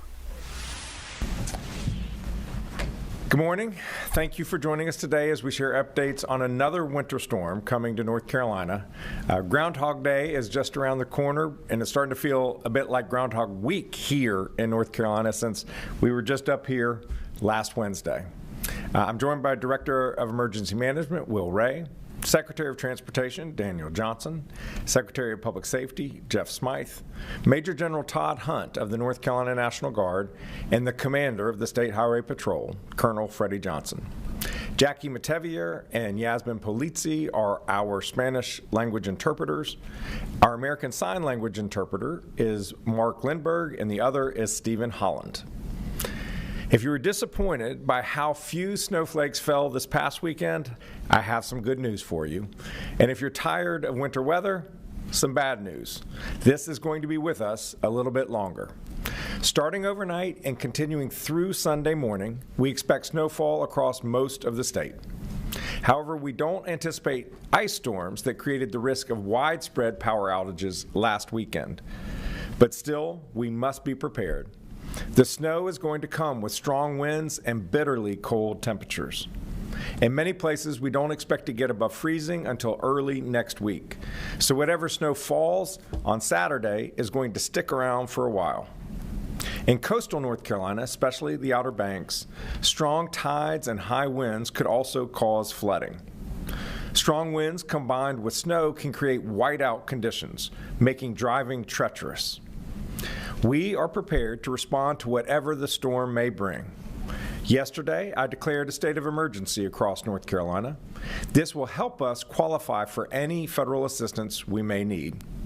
We've activated the State Emergency Response Team, a cross-agency group that includes the Department of Transportation, Department of Public Safety, North Carolina National Guard, State Highway Patrol, and our state's utilities. NCDOT crews have been working in shifts around the clock on de-icing operations to clear the roadways from what's left from the past weekend storm and anti-icing operations to prepare for the roads for the coming weather. I had the privilege of seeing a number of these workers yesterday at the NCDOT Westgate facility, also known as Brine Mountain, to thank them in person. These folks have been working 90, 100-hour weeks to keep us safe. We all owe them and the many other public servants putting in overtime on our behalf a debt of genuine gratitude. Some of our local government partners are starting to open warming centers, so check your local government management agency's website to see what options are available near you. At this time, because of expected snow accumulation, cold temperatures, and wind gusts, our greatest concern is unsafe travel. So please take a second look at your weekend plans. Stay home and off the roads during winter weather. And if you live in coastal North Carolina, be alert for flooding that the strong winds will likely bring. Do not drive through flood waters. For the most up-to-date roadway information, visit drivenc.gov. And no matter where you live, make sure you're tuned in to your local media, the National Weather Service, and your local emergency management agency for the latest updates and recommendations. Today is the day to get prepared. Make sure you've got non-perishable food, plenty of water, and batteries and other supplies in case you get stuck at home or lose power. And please check on your neighbors who may be vulnerable. Let's stick together, keep each other safe, and hope for a fun snow day here in North Carolina, something that we don't get all that often. Thank you, and I'm now going to bring forward Director Ray and then Secretary Johnson. Thank you, Governor. Good morning, everyone. A significant weather storm is forecast to begin this afternoon across the mountains, expanding east throughout the evening and overnight periods.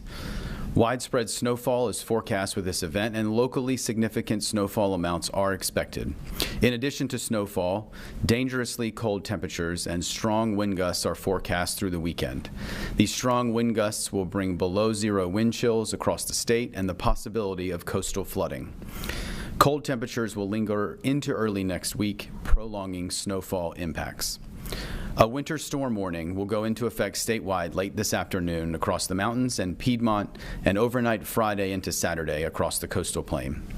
Widespread snowfall amounts between 3 to 8 inches are forecast across the state, especially across the coastal plain where the greatest snowfall amounts are most likely. Significant snowfall amounts of 8 to 12 inches are likely across portions of the state, but are dependent on where the heaviest snowfall bands develop.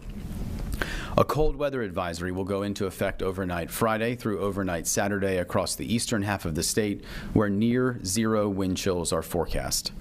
An extreme cold watch will go into effect for portions of the mountains from Saturday afternoon until Sunday afternoon, in the Piedmont from Saturday evening through Sunday morning, and in the coastal plain from late Saturday night through Monday morning.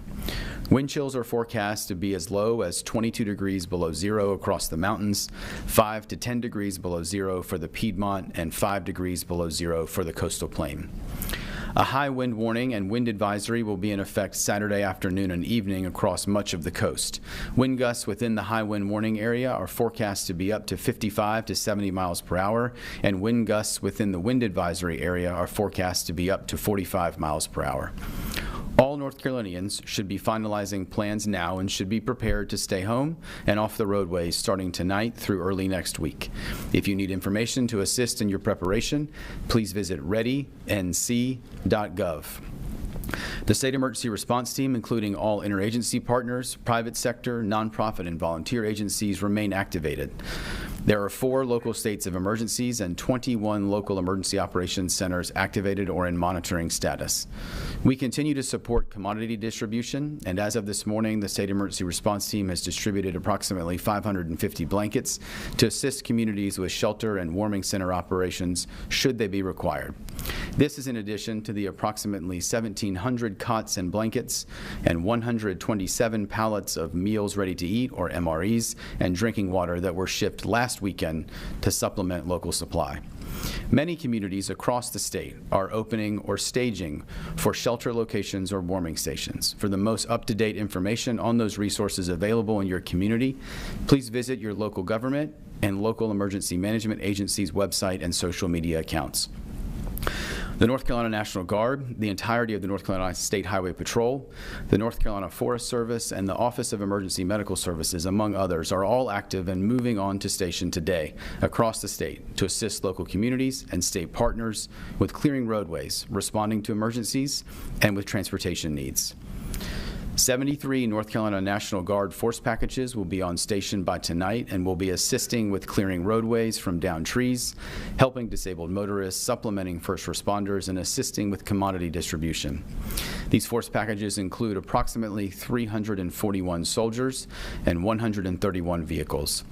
While this is not forecast to be an ice event like last weekend, posing a widespread threat to our utility partners, we remain in close coordination with our energy sector organizations who are represented here at the State Emergency Operations Center, and will be closely monitoring power outage information to quickly assist in restoring power in communities that do see outages. Communications personnel and equipment have been pre-deployed to assist with any degradation of 911 systems, radio systems, and phone systems. And as a reminder, 911 should be used for emergencies only. For general information, please call 211 or follow your local government and emergency management websites and social media accounts. Finally, as I continue to say, please check on your friends, your family members, your neighbors, or those in your community who may need additional support this weekend.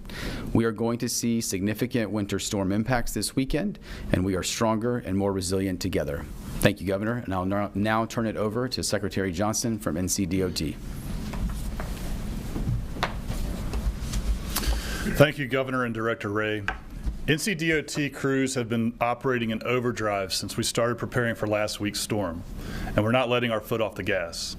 Though we are still clearing areas of the state that have experienced particularly cold temperatures and hardened ice on the roads since last weekend's storm, our resources we've largely shifted our resources to preparing for the ice storm approaching, the snowstorm approaching this weekend. We're closely watching this storm. The latest forecast shows that this storm will have statewide impacts on the transportation system and carries the potential for severe impacts on a significant portion of that system. As we did last week, we're encouraging people to stay off the roads as much as possible the next few days. We appreciate everyone's cooperation in limiting travel over the past week. Because North Carolinians heeded the warnings last weekend, we had 0 traffic fatalities related to the storm, and for that, we are very grateful. By staying off the roads, you help keep yourself and your family safe and give our crews the space they need to do their important work. Speaking of that work, I want to take a moment to recognize the thousands of DOT employees and contractors who have put in a major effort over the last 10 days. I'm thankful for all of their work and for all the work they'll do over the next several days to help us recover. Over the past 36 hours or so, these crews have put out an additional 1.4 million gallons of brine to pre-treat our roads, which will help keep more ice from forming on the pavement. Once it's safe to do so, our crews will be running plows to remove snow from the roads and to spread sand and salt to help with traction. Rest assured, we'll be working hard to clear the roads as quickly as possible. We ask for your patience as we work through the recovery, especially with more cold temperatures to come in the days ahead. As I mentioned, this storm will impact the entire state, but one area we're watching particularly closely is the Outer Banks and other areas along the coast.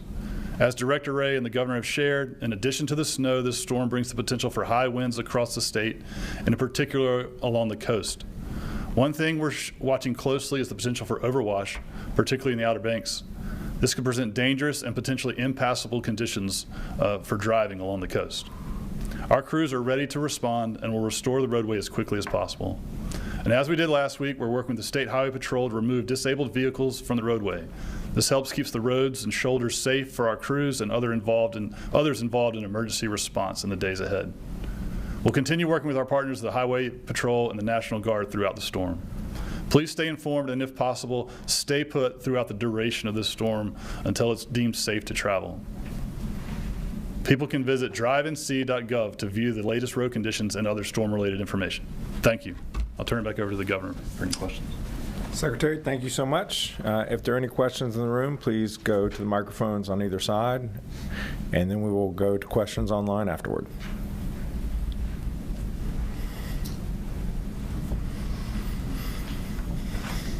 Hey, Adam Wagner from WCNC. One of the concerns with overwash, obviously some of the houses on the Outer Banks that are sort of teetering right now. I know that folks in Buxton, maybe Rodanthe, have been asking you for a localized state of emergency for a little while. Mm-hmm. Could this necessitate that, and sort of how could this weather make cleaning up those houses more difficult if they fall in? Yeah, the statewide emergency applies to the entirety of the state, including the Outer Banks and Buxton. Unfortunately, the declaration doesn't trigger any special assistance that's really relevant to them. What it does is enable us to move resources to help respond to emergencies. There is legislation in Congress sponsored by Congressman Murphy, which both Commissioner of Insurance Mike Causey and I have supported and have written to Congress in that support, which would enable the flood program, the National Flood Insurance Program, to actually buy out homes before they tumble into the ocean. Then it creates an environmental mess, much smarter for us to try to remove those homes that are at risk of falling into the ocean before it does so.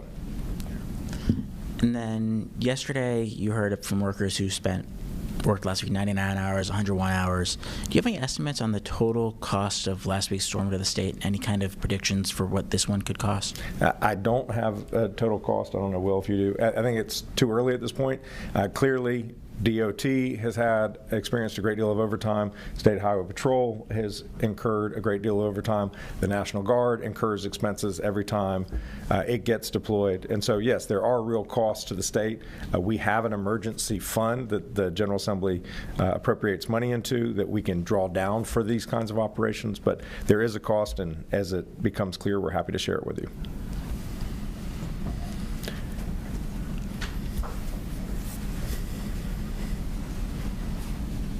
Hi, Governor. Christine Zhu with NC Newsline. What preparations are being made in regards to the power grid and any potential outages? We are in constant contact with our energy partners, whether that's Duke Energy, the electric co-ops, the electricities, and they're here. We know where their greatest worries are. Fortunately, with this storm, that is less of a concern than last week, because last week's was an ice storm, this is a snowstorm. Ice is much heavier than snow, so it's more likely to create limb breakages or trees toppling over. It's more likely to weight the lines and break those. So with snow, we don't think there will be as many power outages. And fortunately, we didn't experience too many last year. I think the peak was maybe 25,000 loss of power at any one time. So that's not to say that there will not be power outages. If the snowfall comes in at the high end and communities experience 15 inches of snow, that's a lot of weight, and that will knock over trees and that will knock over power lines. It's just they call this a banded storm, where the snow is going to come in bands. It's not going to be uniform across an entire county. You may have one town in the county that has 12, 15 inches if it's heavy, and another may have 6 or 7 or 8. And so it will be localized. I know that our utility partners are ready to go. Thank you. All right, we'll take questions online if there are any. Please identify yourself before you ask a question. Raise your hand function and they'll see you. Felicia Somez, please ask your question. Hi, well, thank you so much again for taking our questions. Just wondering for listeners out here in the West, if there's anything in particular that folks should be aware of, or any particular precautions that they should take ahead of this storm. Thank you so much. Yes, the snow intensity, it's going to be significant, but not as much as the Far East, which is a little bit upside down from what we're used to. Where we will see real issues in Far West is temperatures. The temperature is going to be bitterly cold. Wind chill maybe minus 20 degrees. Obviously, the risks of frostbite and hypothermia become very elevated when you have temperatures that low. So folks just need to not be outside if they possibly can. And if they are outside, make sure that you are well dressed, wearing lots of leathers and covering all exposed skin. If you have to drive and there is snow, make sure that you have a safety package in the car with you, because if you run off the road in temperatures like that, it can be very dangerous. Question? There are no more questions online. Very good. Thank you all very much.